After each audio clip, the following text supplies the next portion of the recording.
Hello, my dear students. How are you all? I hope that you are happy, healthy, and fantastic. You are welcome to Symbolic Education. Symbolic Education में आपका स्वागत है.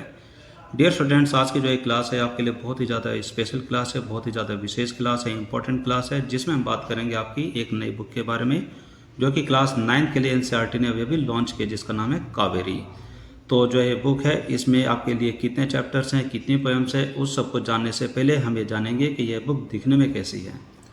तो अगर हम बात करते हैं इसके फ्रंट पेज के बारे में, तो जो इसका फ्रंट जो कवर है वो है ब्लू कलर का. बहुत ही सुंदर तरीके से इसको डिज़ाइन किया गया है और इसमें लिखा है वाइट कलर में Kaveri text book of English for grade 9, यानी कि 9th क्लास के लिए इंग्लिश की बुक. इसके बाद हम इसमें एक पेज आता है जो कि बच्चों के लिए बहुत ही ज़्यादा महत्वपूर्ण है, जिसमें यह बताया गया कि उनको क्या करना चाहिए, क्या नहीं करना चाहिए और किस तरीके से वो सावधान रह सकते हैं. अगर हम इसमें बात करते हैं अगले पेज के बारे में, इसमें जो अगला पेज है वो बहुत ही अट्रैक्टिव है, जिसमें लिखा हुआ है Kaveri text book of English for grade 9 और इसके नीचे हम देखते हैं इसमें एनसीईआरटी का लोगो दिखा हुआ है. और उसके बाद हम इसमें अगले पेज पर देखते हैं. अगले पेज में आपको बताया गया है यहाँ पर हमारी कुछ फंडामेंटल ड्यूटीज़ हैं जो कि हमारे मौलिक कर्तव्य हैं, जो कि हमारे देश के प्रति बहुत ही ज़्यादा ज़रूरी होते हैं, जो कि हमारे संविधान में आर्टिकल 51A में दिए गए हैं. आप इनको पढ़ेंगे तो आप इनसे काफ़ी कुछ सीखने को मिलेगा. इसके बाद हम देखते हैं कि इस बुक में आपके लिए कितने चैप्टर हैं.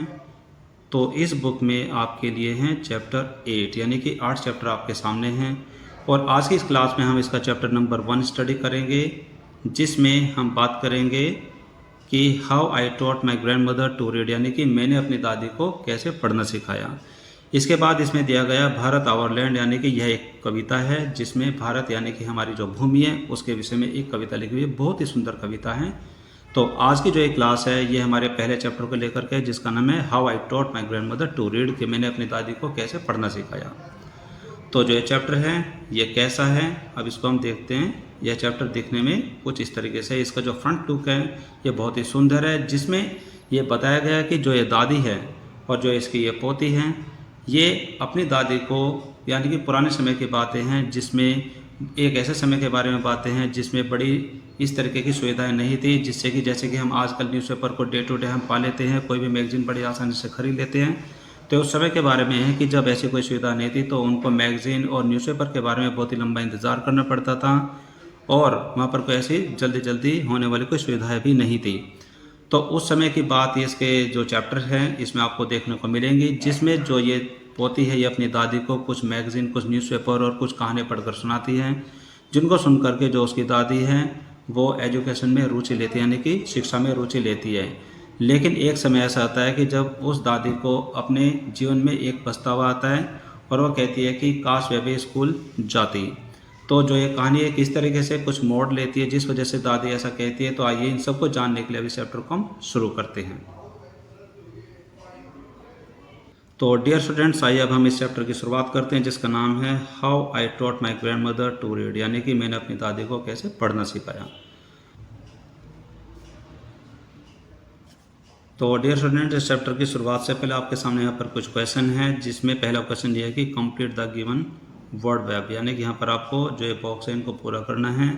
तो इसमें आपसे पूछा गया है कि complete the given below word back, यानी कि एक क्वेश्चन आपके सामने है कि लिखना पढ़ना क्यों ज़रूरी होता है. Why is it important to learn how to read and write, यानी कि लिखना पढ़ना सीखना क्यों ज़रूरी होता है. इस क्वेश्चन का जो आंसर है आपको जब क्वेश्चन वीडियो तैयार की जाएगी उसमें आपको दिया जाएगा. इसके बाद आपके सामने यहाँ पर क्वेश्चन नंबर 2 है, जिसमें आपसे पूछा गया कि read the questions given below and share your answer with your classmates and teacher, कि यहाँ पर जो क्वेश्चंस है आप इनके जवाब देंगे और अपने क्लासमेट, अपने टीचर्स के साथ आप उनको शेयर करेंगे. तो जो पहला क्वेश्चन है वो ये है कि विच लैंग्वेज या फिर languages do your grand parents और एल्डरली रिलेटिव्स स्पीक, यानी कि जो आपकी बड़ी उम्र के जो रिश्तेदार हैं, जैसे कि आपके ग्रैंड पेरेंट्स हैं, दादा दादी हैं, या फिर कुछ और जो व्यक्ति होते हैं, वे कौन सी भाषा या फिर भाषाएं बोलते हैं. क्वेश्चन नंबर 2 में आपसे पूछा गया है कि how do they spend their time, कि वो अपना समय कैसे व्यतीत करते हैं. How do you spend time with them, और आप अपना समय उनके साथ कैसे व्यतीत करते हैं. क्वेश्चन नंबर 2 में आपसे पूछा गया कि what is your favourite experience with them, कि जो भी अनुभव आपको उनके साथ रहा है उसमें से आपका सबसे फेवरेट एक्सपीरियंस कौन सा है. और क्वेश्चन नंबर 4 में आपसे पूछा गया कि what is something that the elderly in your family can not do easily but enjoy watching you do, कि ऐसा कौन सा काम है जो कि वे जो बड़ी उम्र वाले जो व्यक्ति हैं वो नहीं कर सकते आपके परिवार में, लेकिन जब आप उसी काम को करते हैं तो उसको देखकर वो बड़ा आनंद महसूस करते हैं। और स्टूडेंट इसके बाद आपके सामने पूछे गए यहाँ पर अगले पेज पर क्वेश्चन नंबर 3 जिसमें लिखा हुआ है कि रीड द फॉलोइंग पैसेज, यानी कि जो निम्नलिखित आपके सामने जो पैराग्राफ दिया गया है, पैसेज दिया गया है, आप इसको बड़े ध्यान से पढ़िए। Match the highlighted words with their meaning given in the box below. और जो कुछ वर्ड्स आपके सामने दिए गए हैं, आप इन्हीं के जैसे सेम शब्द यानी कि पर्यायवाची शब्द इस पैराग्राफ में जो दिए गए हैं, इस पैसेज में दिए गए हैं, आप उनसे मैच करेंगे, आप उनका मिलान करेंगे। जैसे कि इसमें दिया गया है एक्साइटेडली, बिलीवेबल, तो इस तरीके से जो वर्ड्स हैं आपको इनसे मैच करना कि कौन सा वर्ड कौन से वर्ड से मैच होता है। लेकिन आज की इस क्लास में हम इस चैप्टर को पढ़ेंगे और इसका मीनिंग, इसकी हिंदी व्याख्या को जानेंगे और ये देखेंगे कि इस चैप्टर में जो कहानी आपको दी गई है उसका मीनिंग क्या है। आई होप कि आप सभी सेंटेंस को, सभी एक एक वर्ड को बड़े ध्यान से सुनेंगे और अपनी इंग्लिश को इम्प्रूव करने की कोशिश करेंगे, क्योंकि आपको जो सेंटेंस जो ये चैप्टर है पूरी तरह से अच्छे से समझाया जाएगा, जिससे कि आपके इंग्लिश में भी आपको आसानी महसूस होगी। तो आइए शुरू करते हैं। तो डियर स्टूडेंट्स, इस चैप्टर की शुरुआत कुछ इस तरीके से होती है कि जो इसमें जो दादी और पोती, उसमें से जो पोती है वह इस कहानी की नरेटर है, वही हमें पूरी कहानी सुनाएगी अपनी दादी के बारे में, उस समय के बारे में।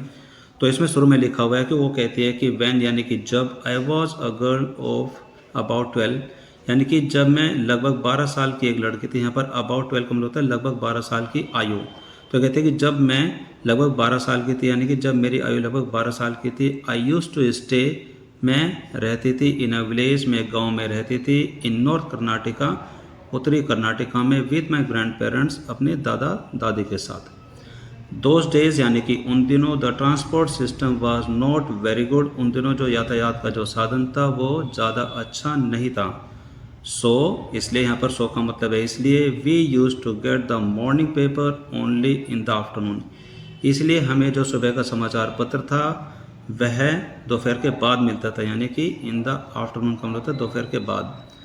आगे इसमें फिर वो बताते हैं कि द वीकली मैगजीन, और जो साप्ताहिक जो पत्रिका थी, यूज टू कम, वो आया करती थी, वन डे लेट, एक दिन देरी से। ऑल ऑफ अस, हम सभी, वुड वेट, हम सभी इंतज़ार करते थे, ईगरली, बड़ी उत्सुकता से, फॉर द बस, उस बस का, which use to come with the paper, जो कि बस आती थी जिसमें समाचार पत्र रहते थे, वीकली मैगजीन, साप्ताहिक पत्रिका रहती थी, इन द पोस्ट, और उसमें कुछ पत्र भी रहते थे। उन सारे के सारे जो चीज़ें हैं वो उस बस में आती थी और उस बस का हम बड़ी बेसब्री से यानी कि ईगरली हम बहुत ज़्यादा इंतज़ार करते थे।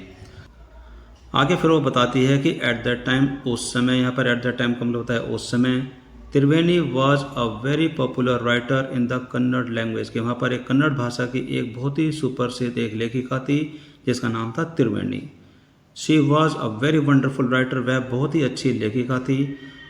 एंड हर स्टाइल, और जो उसको लिखने का जो तरीका था, जो उसकी शैली थी, वॉज ईजी टू रीड, वह पढ़ने में बहुत ही आसान थी, एंड वेरी कन्विंसिंग, और वो जो भी कुछ लिखती थी वह मानने वाली बात थी, यानी कि बहुत ही पक्की वो बात लिखा करती थी।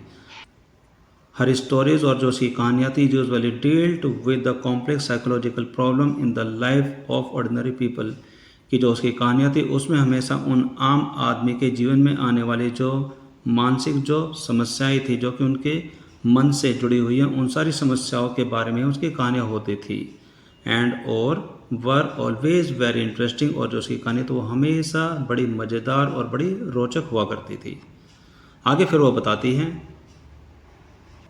बताती है कि अनफॉर्चुनेटली, लेकिन दुर्भाग्यवश, फॉर कन्नड़ लिटरेचर, यानी कि जो कन्नड़ भाषा में जो वो साहित्य जो लिखा करती थी, उसी दौरान शी डाइड वेरी यंग, वो बहुत ही कम उम्र में उनकी मृत्यु हो गई, यानी कि बहुत ही कम उम्र में उनका देहांत हो गया।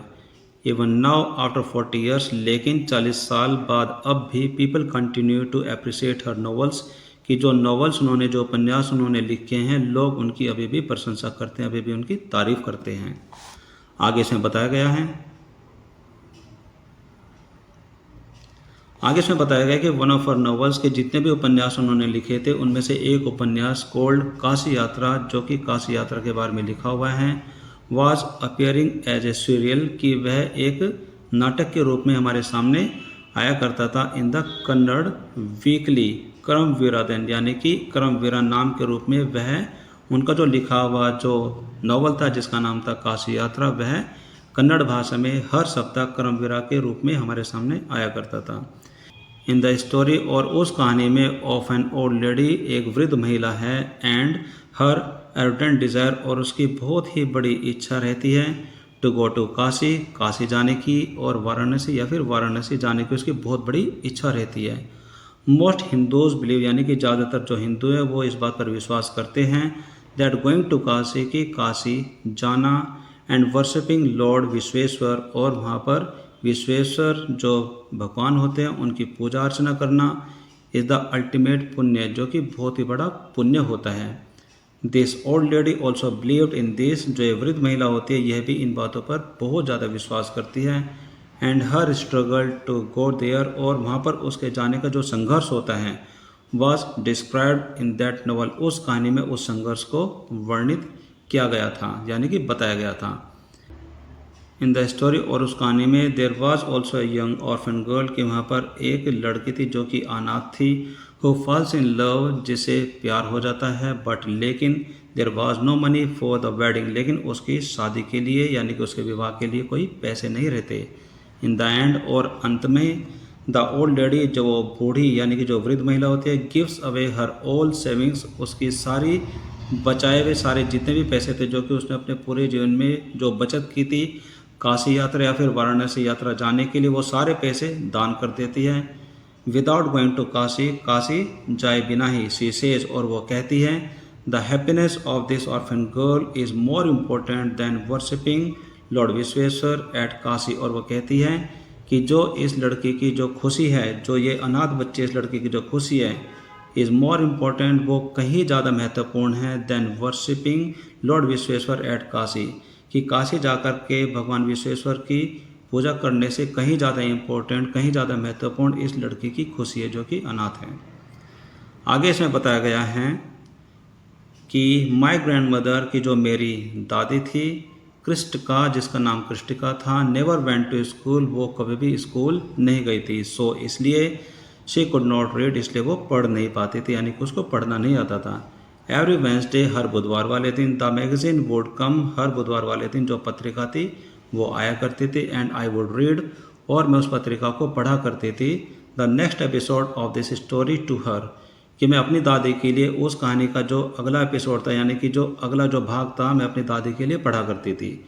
ड्यूरिंग दैट टाइम, उस समय के दौरान, यानी कि जब तक मैं उस कहानी को पढ़ा करती थी उस समय के दौरान, she would forget all her work, वे अपना सारा काम भूल जाया करती थी, एंड लिसन विद द, और वह इस कहानी को पूरे, and she would listen with the greatest concentration, और वह पूरे लगन के साथ उसको सुना करती थी। लेटर, और बाद में, she could repeat the entire text by heart, और जो भी मैं कुछ उसको पढ़ करके सुनाती थी वो एक एक बात को अच्छे से याद कर लिया करती थी। यहाँ पर क्या है कि रिपीट बाय हार्ट का मतलब होता है अच्छे से याद कर लेना, अच्छे से कंठस्थ कर लेना। आगे इसमें फिर वो बताते हैं कि माई ग्रैंड मदर, मेरी दादी, to never went to Kashi, कि मेरी दादी भी कभी काशी नहीं गई, and she identified herself, और वो खुद को इस तरीके से परिचित करवाती थी, विद द नॉवेल्स प्रोटैगनिस्ट, की जैसे कि जो वो उस कहानी की जो नायिका है उसके रूप में, जैसे कि उस कहानी में जो नायिका है यानी कि जो मुख्य जो किरदार है उसकी तरह वो अपने आप को आइडेंटिफाई क्या करती थी।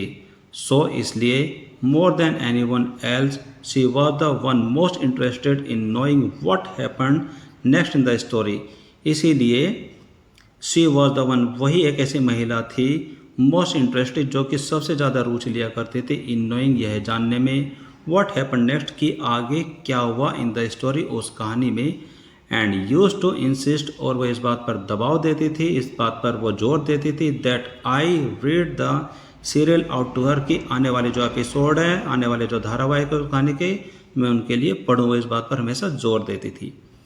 आगे इसमें बताया गया कि आफ्टर हियरिंग व्हाट हैपेंड, और क्या हुआ यह सब जानने के बाद, नेक्स्ट इन काशी यात्रा, यानी कि जो काशी यात्रा की जो कहानी वीकली आती थी उसमें आगे क्या हुआ यह सब जानने के बाद, she would join her friends, फिर वो अपने मित्रों के साथ बैठ जाया करती थी, एट द टेम्पल, मंदिर में, कोर्टयार्ड यानी कि मंदिर के आंगन में बैठ जाया करते थे। वेयर जहाँ पर वी चिल्ड्रन हम सब बच्चे would also gather to play hide and seek, जहाँ पर हम सब बच्चे वहाँ पर एक हाइड एंड सीक यानी कि छुपन छुपाई का गेम खेला करते थे, आँख मिचौनी खेला करते थे।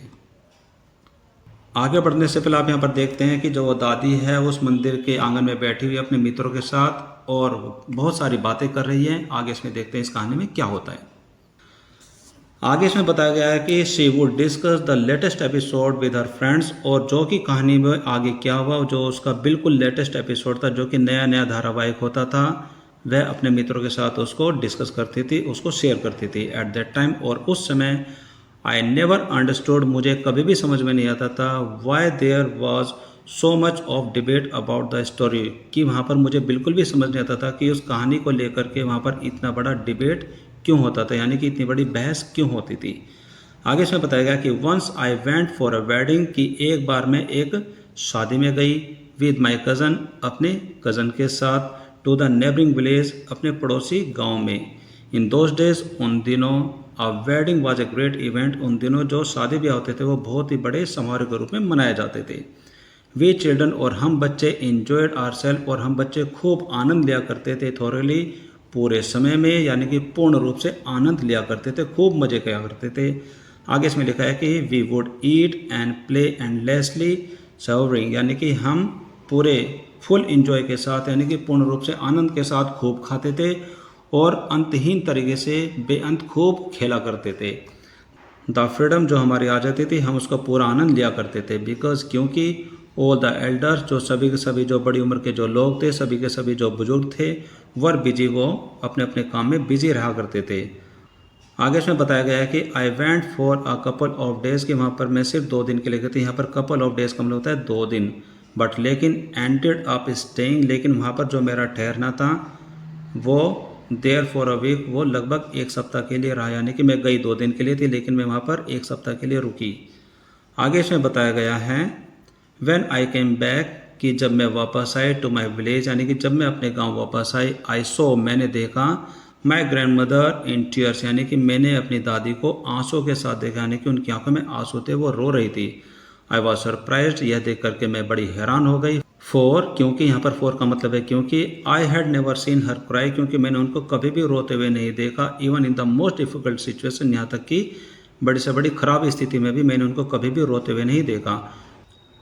वट हैड हैपन्ड, क्या हुआ, आई वॉज वरीड, मुझे बड़ी चिंता हो रही थी। अव्वा, इज एवरीथिंग ऑल राइट, अव्वा, क्या सब कुछ ठीक है। आर यू ओके, क्या तुम ठीक हो।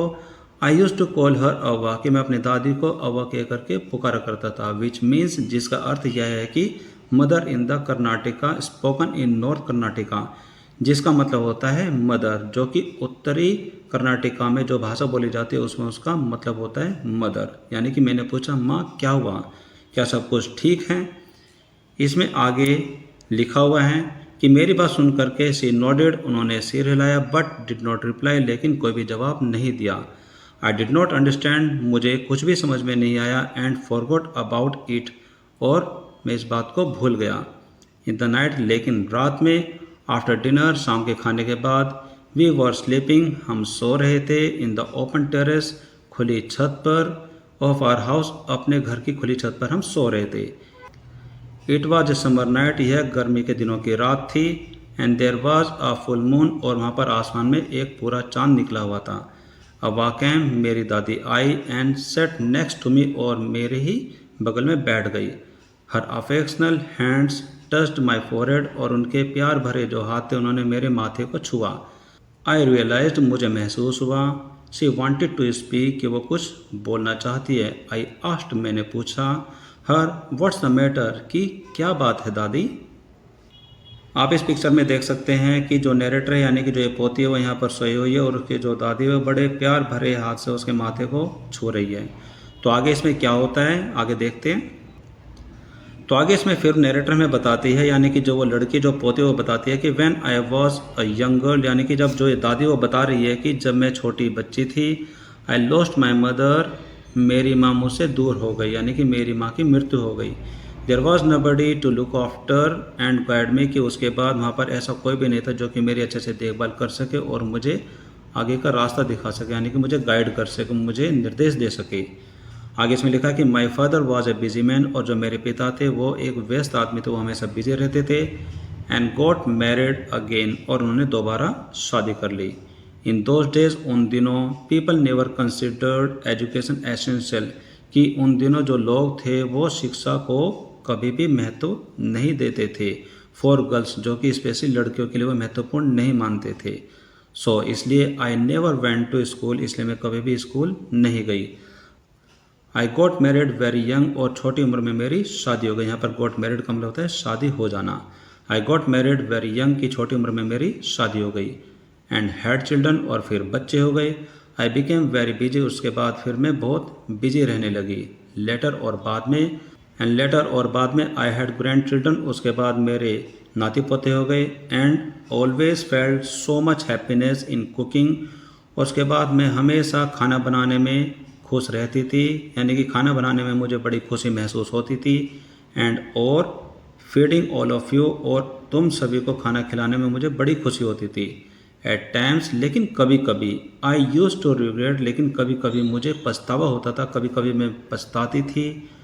Not going to school, school न जाने का मुझे पछतावा होता था, यानी कि वो कभी कभी ये सोचती थी कि मैं स्कूल क्यों नहीं गई। सो इसलिए आई मेड श्योर दैट, कि मैंने इस बात का निश्चय ले लिया था, यानी कि मैं इस बात को पक्का कर चुकी थी। दैट माई चिल्ड्रन, कि मेरे बच्चे, एंड ग्रैंड चिल्ड्रन, और मेरे पोता पोती, स्टडीड वेल, कि वो बहुत अच्छे से पढ़ाई करें।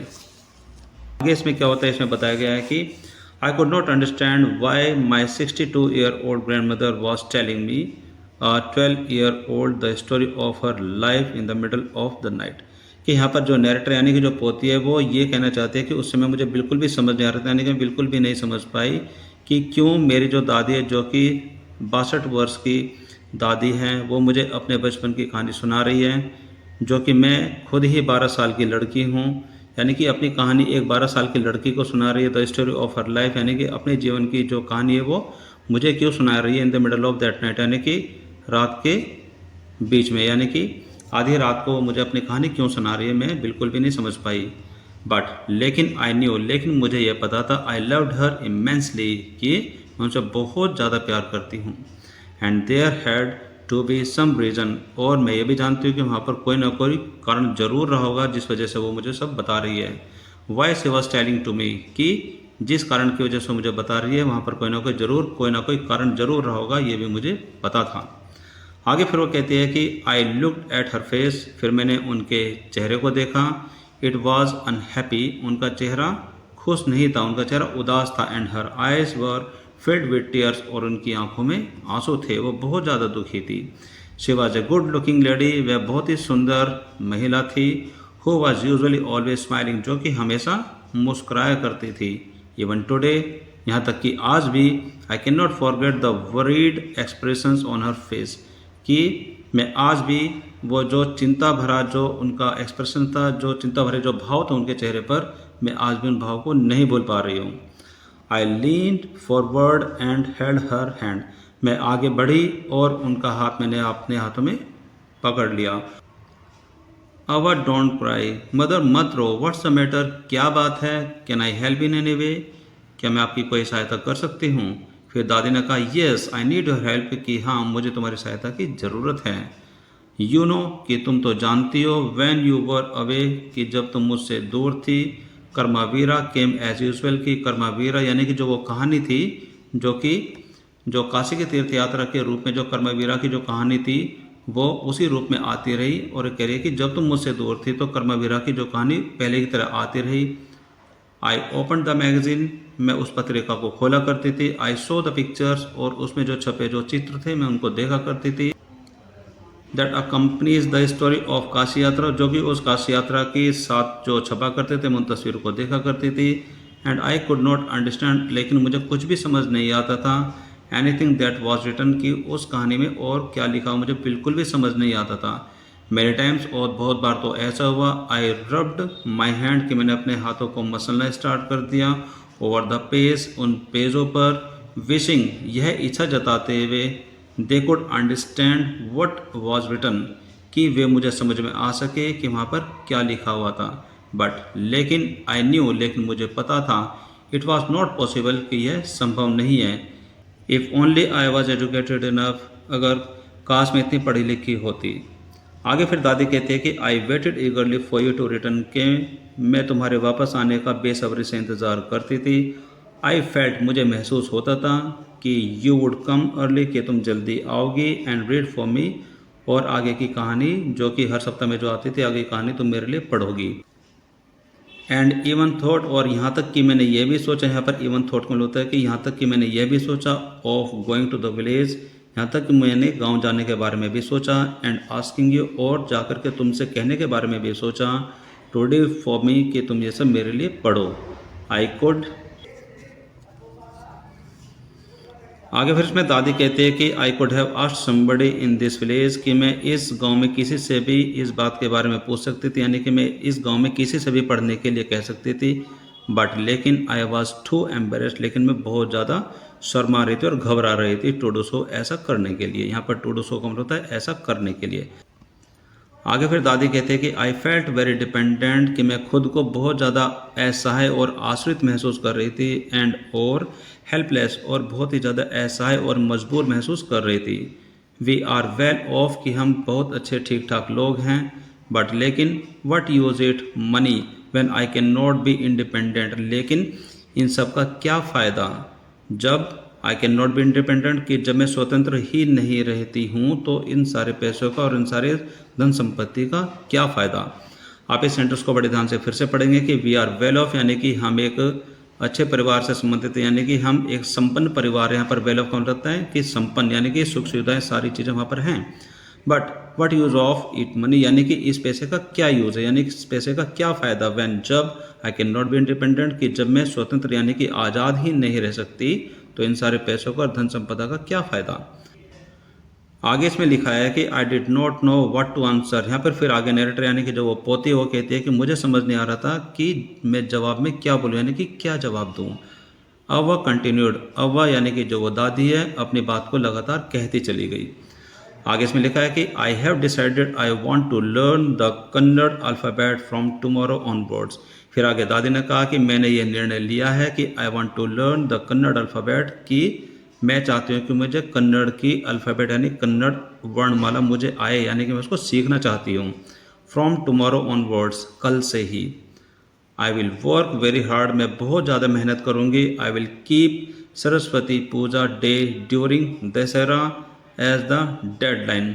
और फिर वो कहती है कि मैं सरस्वती पूजा रखूँगी ड्यूरिंग दशहरा, दशहरा के दौरान, एज द डेडलाइन, कि जैसे कि उन्होंने जो डेडलाइन वो एक समय सीमा निश्चित कर दी हो।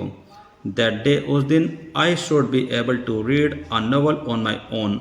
और उस समय फिर दादी की ये इच्छा है कि उस समय मुझे खुद से ही इतना योग्य हो जाना चाहिए कि मैं एक नॉवल खुद से पढ़ पाऊँ। आप इस सेंटेंस को फिर से पढ़ेंगे कि दैट डे, उस दिन, आई शुड बी एबल, कि मुझे इतना योग्य हो जाना चाहिए, यानी कि मुझे इस लायक हो जाना चाहिए, to read a novel on my own, कि मैं खुद से एक नॉवल पढ़ सकूँ। I want to be independent, कि मैं भी स्वतंत्र होना चाहती हूँ, यानी कि मैं भी आज़ाद होना चाहती हूँ, मैं भी किसी पर डिपेंड रहना नहीं चाहती। आगे इसमें लिखा है कि I saw the determination on her face, कि फिर जो ये पोती है यानी कि जो हमारी जो नैरेटर वो बताती है कि मैंने उनके चेहरे पर एक दृढ़ निश्चय का भाव देखा। येट, फिर भी, आई लव्ड एट हर, फिर भी मुझे उनको देख करके हंसी आ गई। आगे फिर वो बोलती है कि अव्वा एट दिस एज ऑफ 62, कि अव्वा दादी इस उम्र में यानी कि 62 साल की उम्र में, you want to learn the alphabet, कि 62 साल की उम्र में तुम वर्णमाला सीखना चाहती हो, यानी कि तुम पढ़ना चाहती हो। All your here is grey, कि तुम्हारे तो सारे बाल ही सफ़ेद हो गए हैं। योर हैंड्स आर रिंकल्ड, कि तुम्हारे हाथों पर झुर्रियाँ पड़ गई हैं। यू वेयर स्पेक्टेकल्स, और तुम चश्मा भी पहनती हो। And you work so much in the kitchen, और तुम किचन में भी बहुत सारा काम करती हो।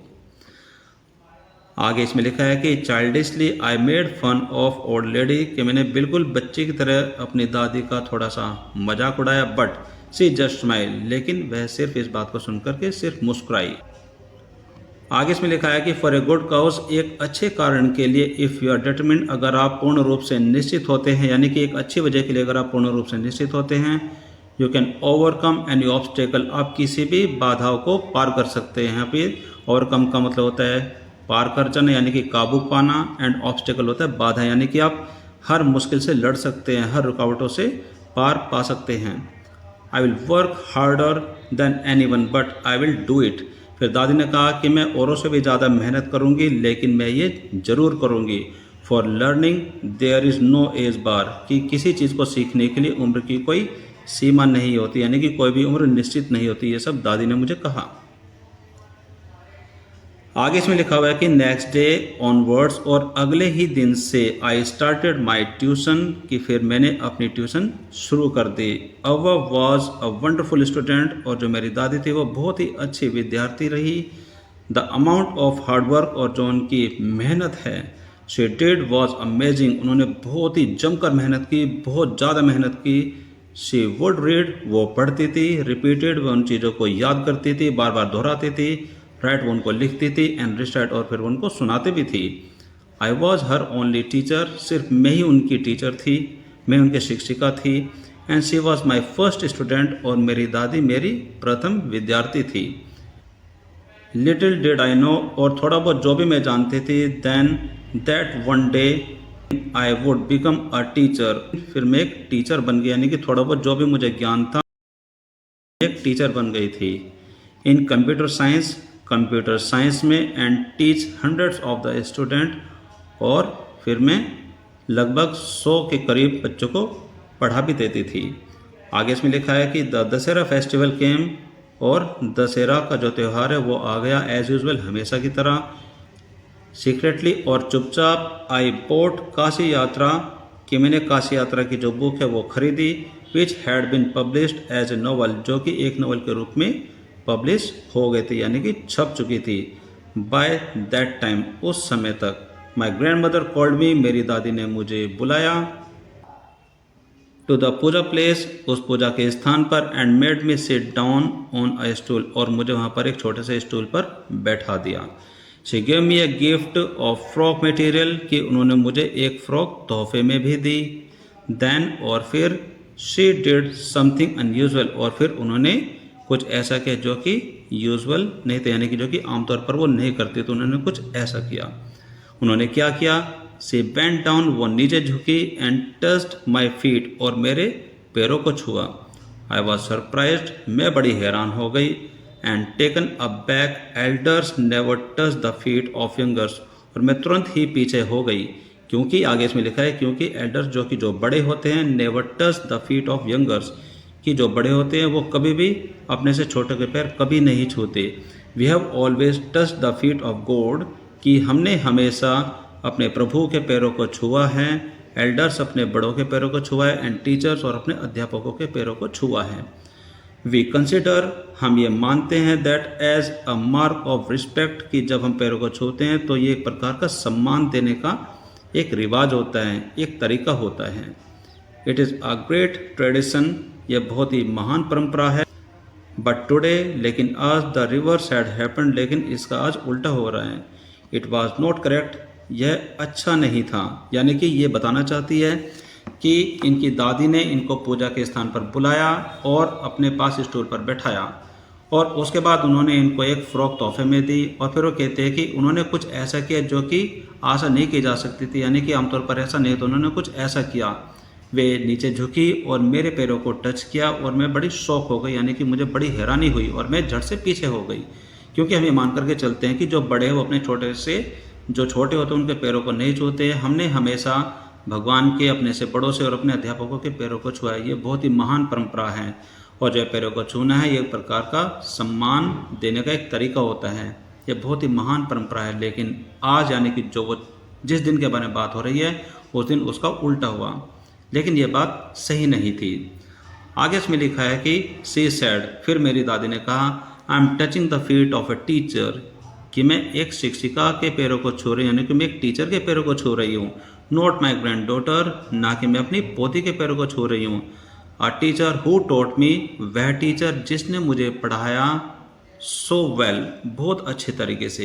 यानी कि यहाँ पर जब दादी ने मेरे पैरों को छुआ तो उन्होंने कहा कि मैं अपनी पोती के पैरों को नहीं छू रही हूँ, बल्कि अपने टीचर के पैरों को छू रही हूँ। वह टीचर जिसने मुझे इतने अच्छे से पढ़ाया। With so much of affection, बड़े प्यार से, that I can read any novel confidently, कि इतने प्यार से कि अब मैं किसी भी नॉवल को एक आत्मसम्मान के साथ, एक पूरे आत्मविश्वास के साथ पढ़ सकती हूँ।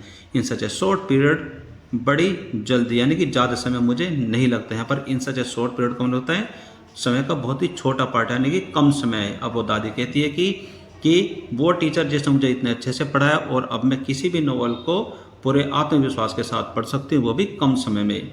नाउ, और अब आई एम एन इंडिपेंडेंट, अब मैं इंडिपेंडेंट हूँ, यानी कि स्वतंत्र हूँ, अब मैं आज़ाद हूँ। It's my duty to respect a teacher, और मेरे टीचर का सम्मान करना ये मेरा कर्तव्य है। आगे फिर दादी कहते हैं कि is it not written in our scriptures, क्या ये हमारे वेद पुराणों में नहीं लिखा हुआ है दैट कि a teacher should be respected, कि एक शिक्षक का सम्मान होना चाहिए, उनका आदर सत्कार होना चाहिए, respective of the gender and age, चाहे वो किसी भी जेंडर के हो या फिर वो किसी भी उम्र के हो, उनका हर रूप में सम्मान होना ही चाहिए। ये हमारे वेदों में लिखा हुआ है। आगे इसमें लिखा है कि आई डिड रिटर्न हर नमस्कार to her by touching her feet, उनके पैरों को वापस छू करके, and gave my gift to my first student, और फिर मैंने मेरी पहले विद्यार्थी को एक तोहफा भी दिया।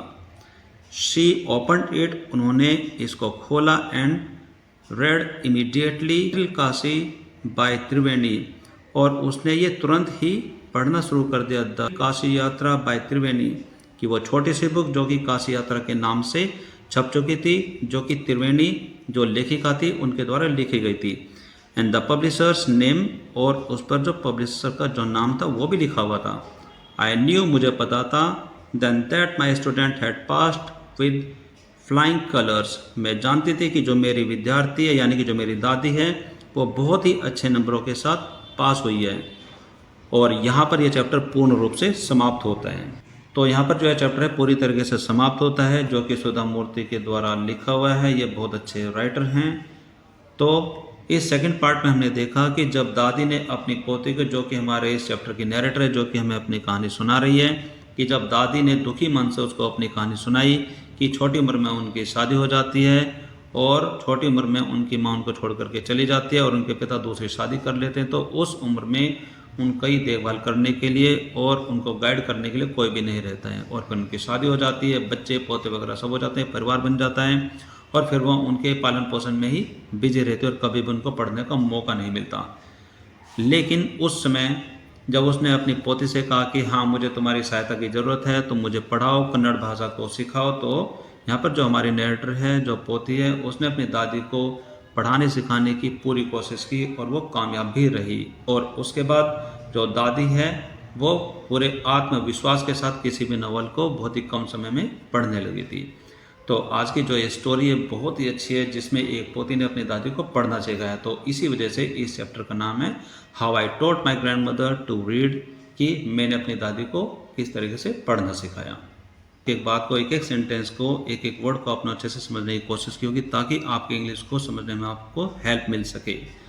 तो आज की क्लास में सिर्फ इतना ही, और हम अब मिलेंगे इसके अगली क्लास में, जिसमें हम इनमें जो पूछे गए जितने भी सारे क्वेश्चंस हैं उन सारे क्वेश्चंस को आप आंसर करेंगे। और मुझे ये भी आशा है कि आप उन सारे क्वेश्चंस को सीखने के लिए बड़ा कॉन्सेंट्रेट दिखाएंगे, बड़े ही ध्यान से सुनेंगे, ताकि आप काफ़ी कुछ सीख सकें। सो आज की क्लास में सिर्फ इतना ही। This is all for now for today's class. हमें मिलेंगे हमारी अगली क्लास में। Till then take care, bye bye, have a nice day.